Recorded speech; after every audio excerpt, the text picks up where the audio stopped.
Everyone, बच्चों हमने computer में नेटवर्क के बारे में पढ़ा था। पार्ट 1 में कंप्यूटर नेटवर्क के बारे में पढ़ा था और उसके यूजेस के बारे में पढ़ा था।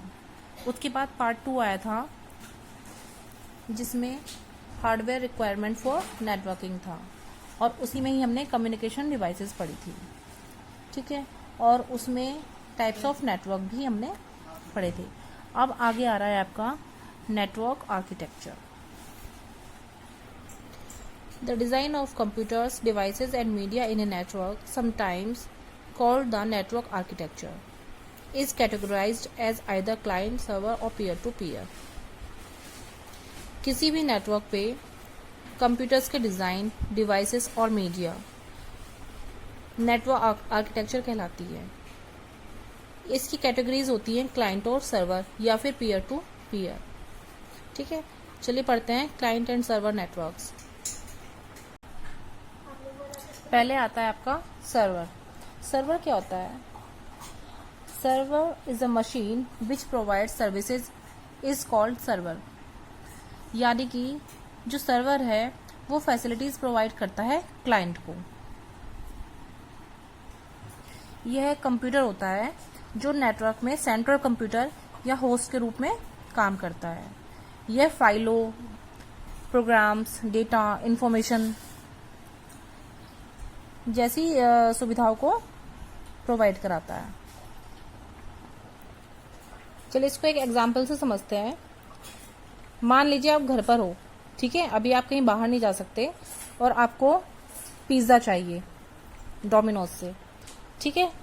आप क्या करोगे? आपको घर बैठे ऑर्डर चाहिए, तो आप अपनी एक रिक्वेस्ट सेंड करेंगे डोमिनोज को फॉर ए पिज्ज़ा, ठीक।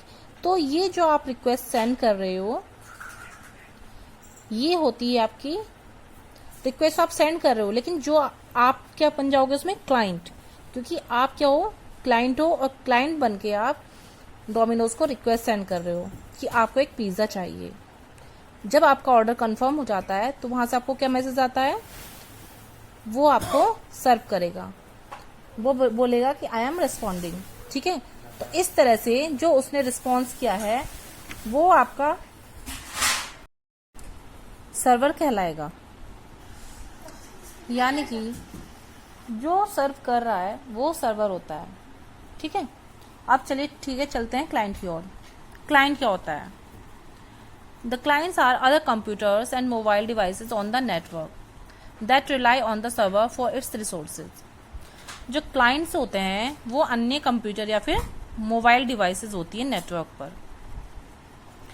जो कि सर्वर के द्वारा दी जा रहे रिसोर्सेज को लेता है, ठीक। कह सकते हैं a machine which take services from server, यानी कि एक ऐसी मशीन जो सर्वर से सर्विसेज को लेता है। जैसे आपका सिस्टम है वो क्लाइंट कहलाया जाएगा, है ना।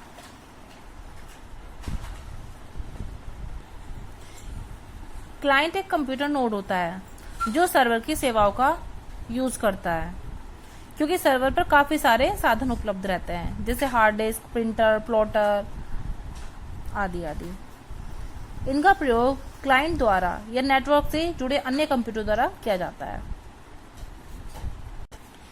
अच्छा, एक ही सर्वर में डिफरेंट सॉफ्टवेयर सर्वर इंस्टॉल कर सकता है, ठीक है। यानी one server can provide many services. एक ही सर्वर कई तरह की सर्विसेज को दे सकता है। जैसे कि जो सर्वर वेब पेज प्रोवाइड कराता है या वेब सर्व कर रहा है वो वेब सर्वर कहलाता है, ठीक है। कोई सर्वर जो है मेल सर्व कर रहा है तो वो मेल सर्वर होता है। कोई सर्वर प्रिंट सर्व कर रहा है तो वह प्रिंट सर्वर होता है। इसी तरह से एक ही सर्वर में कई तरह के डिफरेंट सॉफ्टवेयर इंस्टॉल हो सकते हैं। नेक्स्ट है आपका peer to peer networks. In this network computers can be directly connected to each other and file and other information can be access directly by connecting to another computer. इस network में जो computers होते हैं directly एक दूसरे से connected होते हैं और इसमें जो फाइल और अदर इंफॉर्मेशन होती हैं वो डायरेक्टली एक्सेस कर सकते हो आप, जो कि दूसरे कंप्यूटर से कनेक्ट होता है। यानी कि अगर एक कंप्यूटर दूसरे कंप्यूटर से कनेक्टेड है तो आप इस कंप्यूटर पे जब जो वर्क करोगे तो आपको जो इस कंप्यूटर में इंफॉर्मेशन है वो आप इजिली ले सकते हैं, एक्सेस कर सकते हैं। लेकिन इसके लिए एक चीज ये जरूरी है कि जिससे आप डेटा ले रहे हैं या जिससे आप कोई फाइल अपना एक्सेस कर रहे हैं, कोई इन्फॉर्मेशन ले रहे हैं, तो वो आपका सिस्टम ऑन रहना चाहिए। ठीक है, जैसे कि माना कंप्यूटर 2 को कंप्यूटर 1 से कोई फाइल चाहिए, ठीक है, तो ये तभी ले पाएगा जब ये कंप्यूटर ऑन होगा। अगर ये ऑफ होगा तो इसकी जो इन्फॉर्मेशन है, जो फाइल है, वो कंप्यूटर 2 को नहीं मिल पाएगी।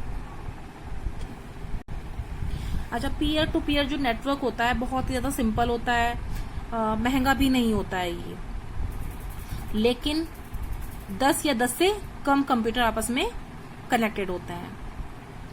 इसमें जितने भी कंप्यूटर होते हैं हर कंप्यूटर पीयर कहलाता है। जैसे माना ये 1 2 3 4 ये 6 कंप्यूटर आपस में कनेक्टेड है, तो इसमें जो ये 6 कंप्यूटर आपस में कनेक्टेड है, इनमें से कोई सा भी कंप्यूटर, या तो ये कोई भी कंप्यूटर पीयर कहलाता है।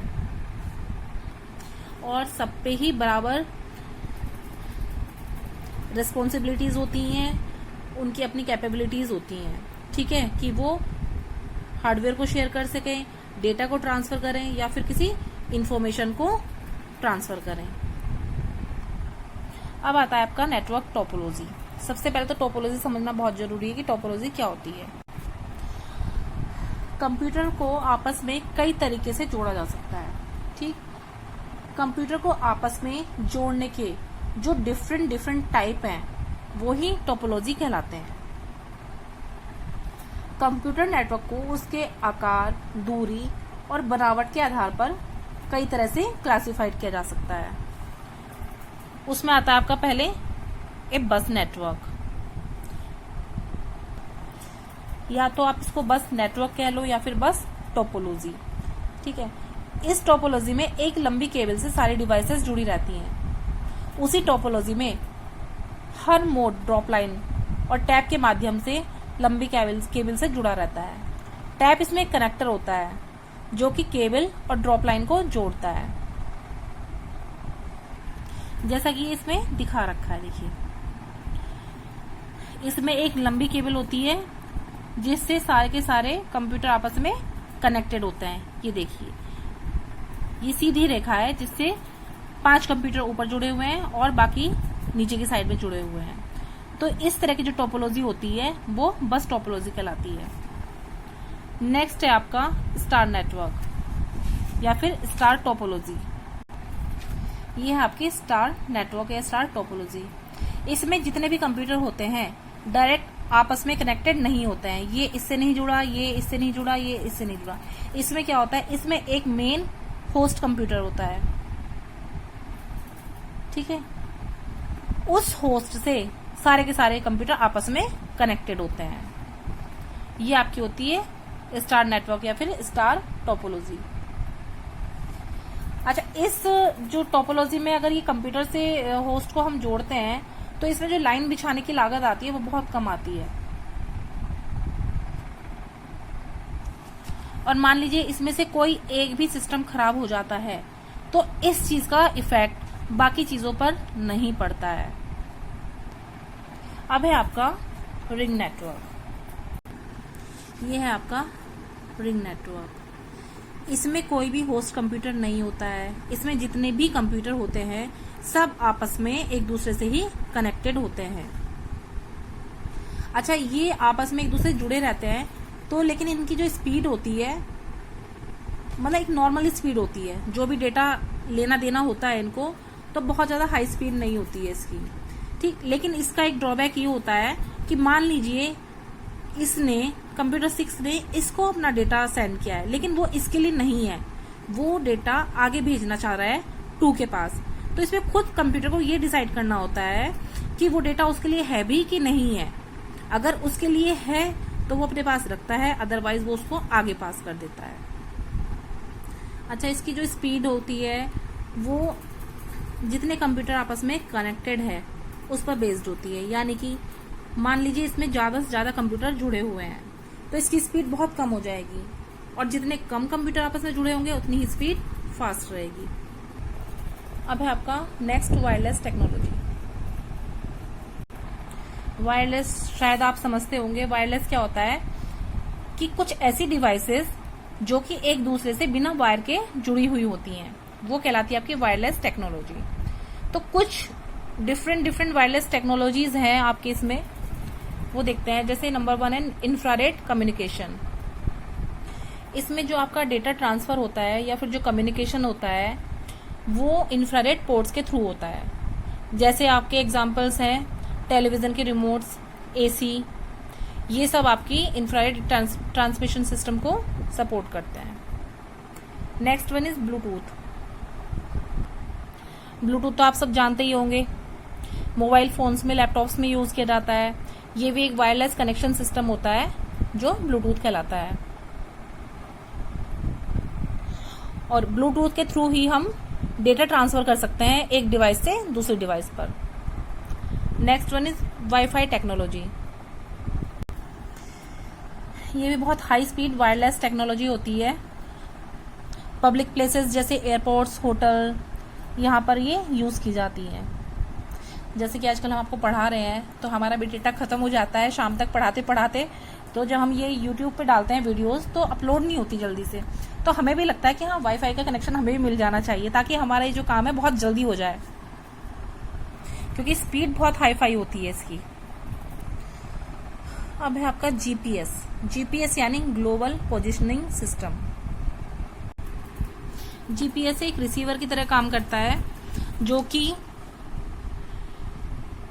ट्रांसमिट सिग्नल्स को सैटेलाइट से रिसीव करता है।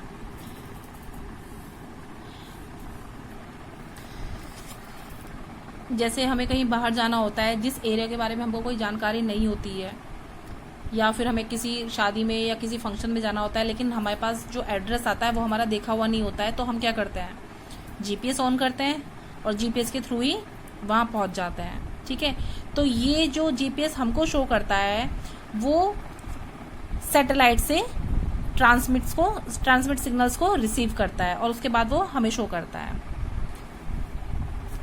या फिर व्हीकल ट्रैकिंग सिस्टम होता है, उसमें इसका यूज किया जाता है। नेविगेशन में, सर्वे में, इन सब चीजों में जीपीएस का यूज किया जाता है। तो स्टूडेंट्स, ये चैप्टर आज आपका कंप्लीट हो गया है। इसके बाद मैं आपको इसके क्वेश्चन आंसर्स, एक्सरसाइजेज, इन सब की एक पीडीएफ सेंड कर रही हूँ, वो आपको खुद से करना है, फेयर काम ही करना है सबको। और ये वीडियोस देखने के बाद आपको कमेंट बॉक्स में अपना नेम जरूर लिखना है, ये बहुत जरूरी है। और कुछ चीज समझ में नहीं आती है तो आप जो व्हाट्सएप ग्रुप बना हुआ है वहां पर आप मैसेज कर सकते हैं, पूछ सकते हैं।